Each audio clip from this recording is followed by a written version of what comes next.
ডার্বির রং সবুজ মেরুন। ইস্টবেঙ্গলকে হারিয়েই মৌসুম শুরু করল মোহনবাগান সুপার জায়ান্ট। 52 মিনিটে শাহাল আব্দুল সামাদের করা একমাত্র গোলে জয় তুলে নিল মোহনবাগান।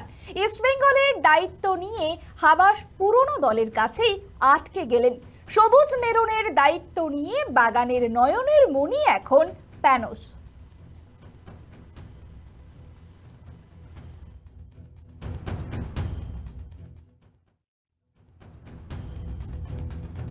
খেলার মাঠের লোক তো আমি সকলেই জানে, খেলা টেলা দেখি, ইদানিং কমে গেছে। তা না হলে কলকাতা শহরে কোনো ক্রীড়ার ফুটবল ক্রিকেটের বড় ইভেন্ট আমি মাঠে নেই, এটা তো সাধারণভাবে হয় না। ভালো লাগে, উপভোগ্য খেলা, খুবই ভালো লাগে।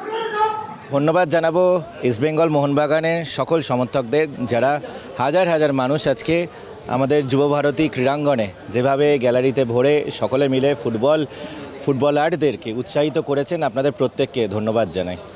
আর গ্যালারিতেই তো দেখতে হয় খেলা, কি আর ওই একটা কাঁচের ঘরের মধ্যে বসে দেখা যায়?